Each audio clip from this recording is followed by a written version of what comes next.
Pay the lighting contractor tonight, Tessa said, jabbing the invoice into my chest. The install team walks if this is not cleared by 8. I took the paper, looked at the number, and handed it back to her. I cannot cover this, I said.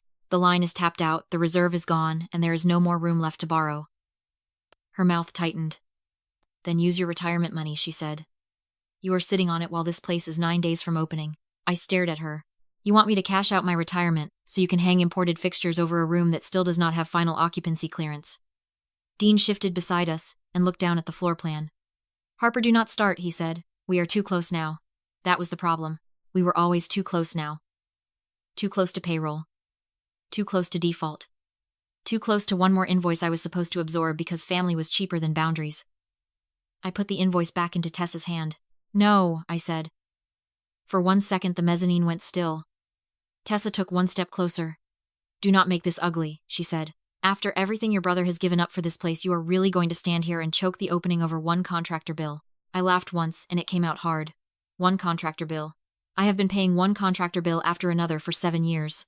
Her face changed then. The polished bride-to-be look slipped and the real thing underneath pushed forward. Look at you, she said. 41, no husband, no kids, no life outside a bank job and a stack of statements. What exactly are you saving that money for? No one is waiting for you at home. No one is building anything with you. This venue is the only thing your money has ever made that people might actually remember. Dean said my name softly like that would somehow make him less guilty for standing there. Tessa kept going. You act like you have options, she said. But all you have is us. You have your brother and you have me, and if this place dies, then what exactly do you have left? That hit the one part of me they had been feeding on for years. Not my savings. My guilt. I pulled my phone out of my bag. What I have left, I said, is enough sense to stop financing the two of you. Dean looked up so fast the floor plan slipped in his hands. Harper, do not do this here. I already should have done it, I said. I am not paying another dollar, and before I leave this building, I am calling the lender and stopping the final draw. Tessa's whole body went tight. No, she said. I unlocked the screen. Then I am notifying the insurer and the county that my guarantee and compliance sign-off are finished today. You selfish bitch, Tessa snapped, lunging for my wrist. She caught my folder instead of the phone, yanked hard, and papers flew across the concrete. I stepped back instinctively toward the unfinished rail. Dean moved then, but not toward me. Toward the papers. Tessa saw the phone still in my hand and came at me again. You do not get to ruin this now, she said. She grabbed for the phone with one hand and drove her shoulder into me with the other. I twisted to keep my balance, one hand catching the temporary metal rail. For 1 second it held. Then the loose bracket tore free from the concrete. I dropped hard onto the landing below, and the crack I heard was so sharp I did not know at first whether it came from the railing or my body. The first text Dean sent while I was in the emergency room was not, "Are you alive?" It was, "You destroyed our opening." That was when the last lie I had told myself about my brother finally died. The nurse had just finished taping the splint around my left wrist when my phone lit up. I was flat on a narrow hospital bed under fluorescent light with a bruised spine, a fractured wrist, 2 cracked ribs, and a pelvis that would need months to heal. My blouse had been cut off. My hair still smelled like drywall dust and river wind. I had blood on the edge of one shoe. And my brother wanted to talk about centerpieces and ticketed tours. "You could have handled her better," he wrote. "She is stressed. The investors are already nervous. If the launch fails now, everything we built is gone. Everything we built. That was rich.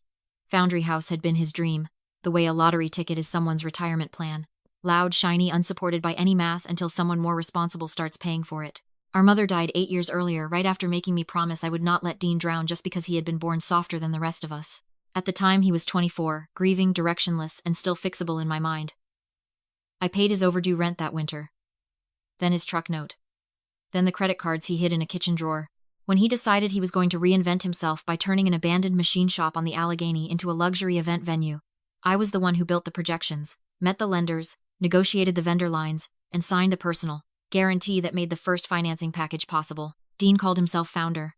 I called him every Friday to make sure payroll cleared. Tessa showed up 2 years later with white teeth, expensive taste, and the kind of ambition that always sounds like confidence to men who have never been useful in an emergency. She had once done social media for a boutique hotel and never got over the fact that people responded well when she stood in front of things she did not pay for. To Dean, that made her a visionary. To me, it made her dangerous. Within 6 months, she had convinced him that Foundry House was not just a venue. It was a brand. It needed imported chandeliers, a glass bridge over the old forge pit, live violinists for open houses, designer uniforms for part-time staff, and a bridal content studio no lender had asked for, and no spreadsheet could justify. Every time I said no, Dean said the same thing. "Just this once, Harper. Once we open it, all comes back." It never came back. It only got larger. I paid the environmental cleanup deposit when the city found lead dust in the old paint. I covered the permit shortfall when the occupancy inspector refused to sign off on the mezzanine rail height. I advanced 6 weeks of payroll when Dean spent our operating reserve on a preview dinner for wedding planners who never booked. I signed the merchant services package because his credit was too ugly, and Tessa had none. I even took on the event cancellation insurance rider in my own name after the underwriter flagged their cash flow instability. When people talk about family exploitation, they make it sound like chains and padlocks. Most of the time, it is 1,000 tiny signatures, each one easier to justify than the last. The emergency room doctor leaned over my chart and told me I would be on restricted movement for at least 12 weeks, maybe longer. No driving for a while. No lifting. No commuting downtown to my bank offices. No normal work schedule. That was when the professional part of my brain stood up inside the pain. I work as a commercial risk analyst for a regional bank, which means I spend my days studying exactly what happens when a deal depends too heavily on one financially stable idiot who thinks family loyalty is an asset class. Foundry House had been structured around me more than Dean ever understood. I was the guarantor the construction lender trusted. I was the secondary signer on the vendor bridge line. I was the named operations certifier for the final draw package because the lender had never really believed Dean could read his own budget. I was also the person who signed the affidavit saying there had been no material adverse change in the financial or physical capacity of key obligated parties. A fractured pelvis and an emergency room bracelet definitely counted as material adverse change. Tessa thought she had shoved me off a mezzanine. What she had actually pushed was the first domino. I asked the nurse for my bag. My fingers were shaky from pain meds, but not too shaky to log into my email. First, I notified my employer of the injury.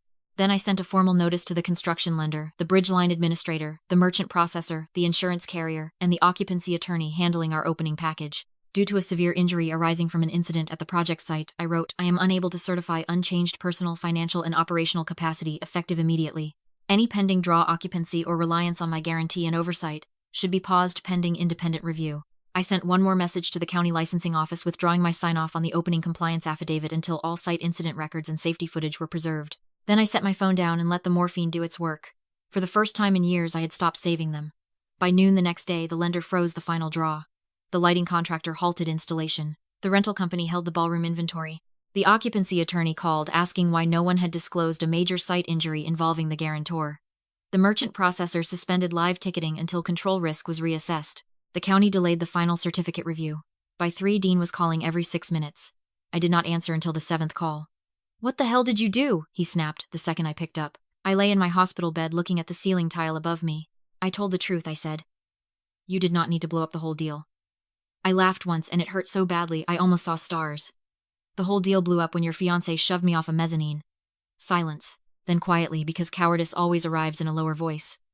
She did not mean it like that. There it was. Not regret. Not horror. Not my sister almost died. Just let me minimize this enough that we can keep taking money from you. I turned my head and looked at my phone as if it had become a stranger. You left me there, I said. I was bleeding under your staircase and you left me there. You were conscious, he said quickly. I saw you move. I closed my eyes. That one sentence told me more than years of excuses ever had. He had looked down. He had seen me move. He had calculated that I was alive enough to survive, and still chosen the woman with the invoice in her hand. He was not trapped. He was not weak. He was not a good man being dragged by a bad one. He was a willing accomplice with softer features. By the end of the week, the opening had collapsed. The luxury chairs were returned. The floral designer kept the deposit. The imported chandeliers sat in crates at the loading dock because custom storage fees had not been paid. The 150 guest preview list got a generic postponement email that Tessa called a strategic rebrand. The lender issued a cure notice. The county flagged the site for an incident investigation. And because Tessa, in all her brilliance, had insisted on removing the financing contingency from 2 separate high-cost vendor contracts to make Foundry House look more established, they lost almost everything they had put down. By they, I mean me. At least on paper. For years, that would have been enough to crush me. Another mess. Another rescue mission. Another guilt spiral built on my mother's last request, and Dean's permanent ability to look wounded when he wanted cash. But pain changes some truths into steel. I did not think, how do I fix this? I thought, how far down do I let them fall before I stop documenting? The answer came on the 4th day after my discharge. Tessa posted a crying video. She was sitting in the bridal content studio she had bullied me into building, backlit by gauze curtains and borrowed candles, wearing a soft cream sweater and no makeup except enough mascara to track beautifully when she cried. The caption read, "Family betrayal almost destroyed everything we built." In the video, she said I had become obsessed with controlling Foundry House. demanded a stake she had not earned, attacked her during a walkthrough, slipped, and then retaliated by trying to bankrupt her own brother out of jealousy. By the end, she was holding her stomach and saying stress was dangerous because they were trying for a baby and my cruelty had broken something sacred in their lives. Within an hour, old college friends I had not heard from in years were sending me screenshots. Some idiot wedding blog reposted the clip.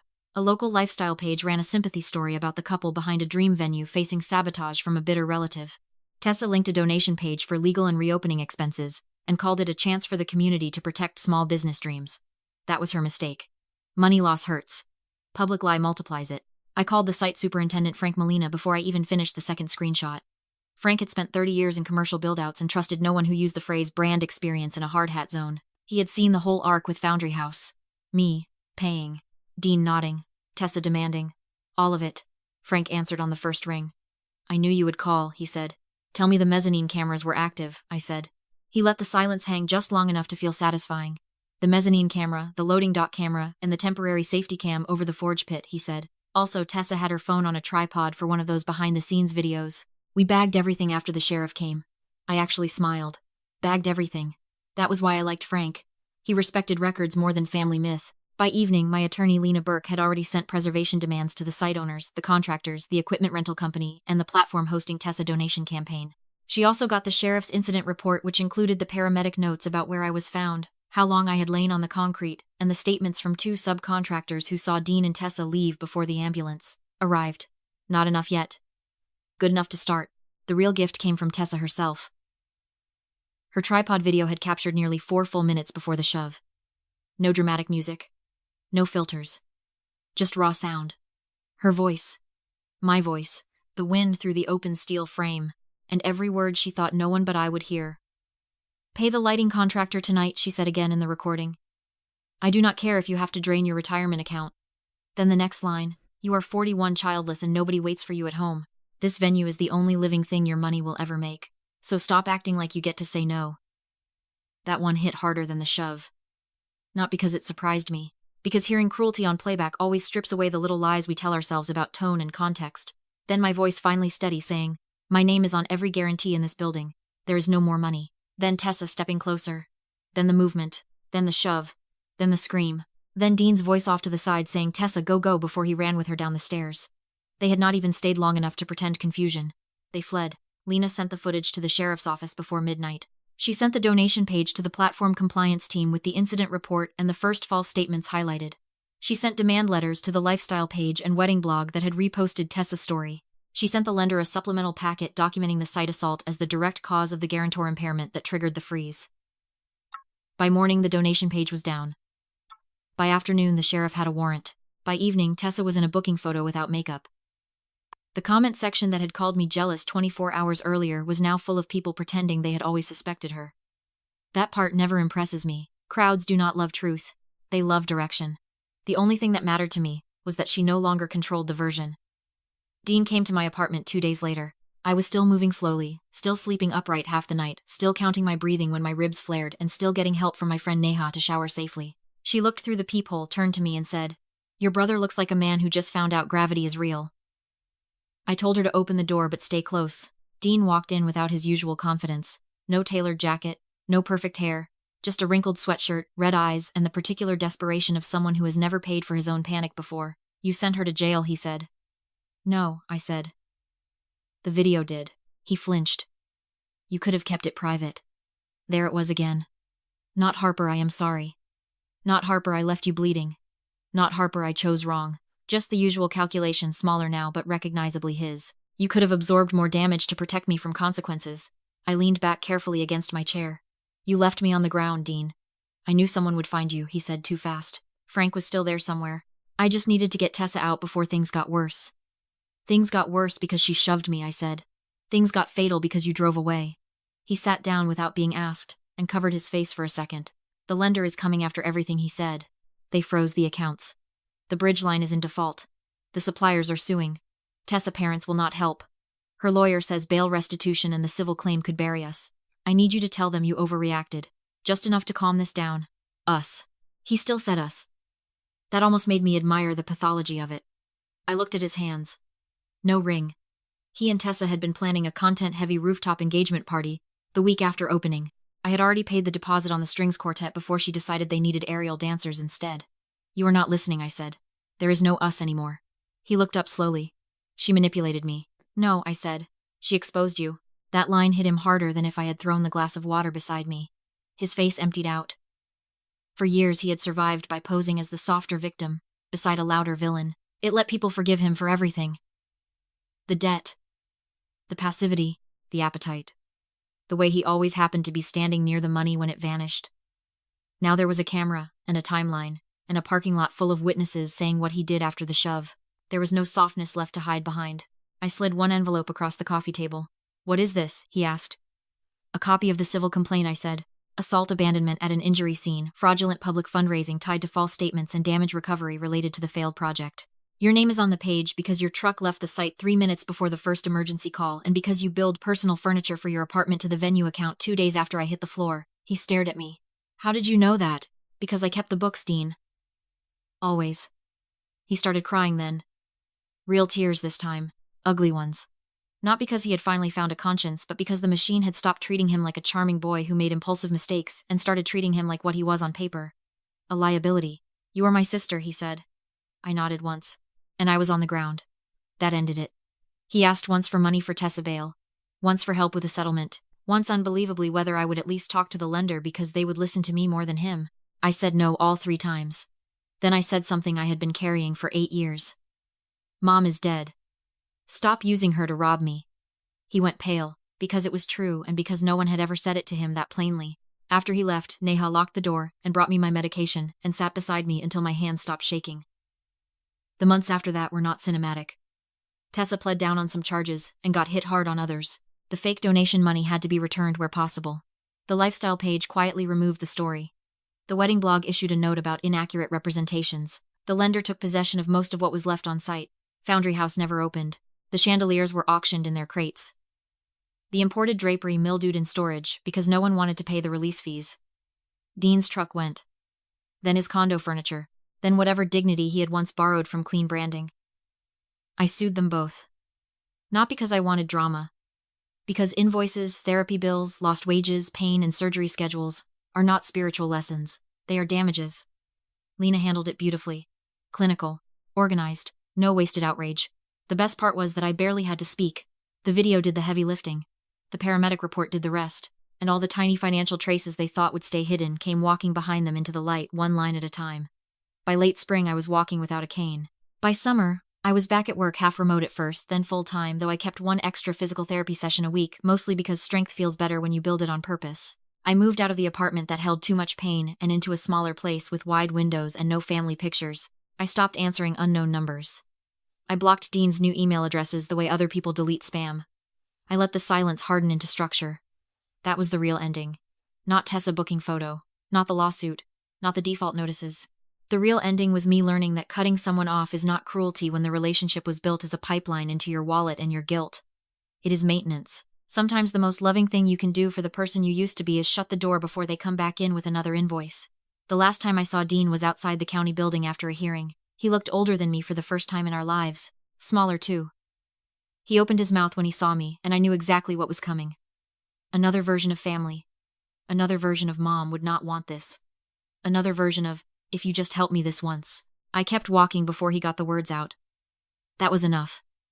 I spent years financing a dream that only existed because I refused to admit my brother loved being saved more than he loved becoming better. Tessa gave that truth a face. The mezzanine gave it a fracture line. The camera gave it a record. And after that, all I had to do was stop protecting them from the consequences they had been building for years. They wanted me to pay for a life they could parade in front of other people. When I said no, they tried to throw me off the edge of it. So I used the venue they built on my back to bury them both. That was enough.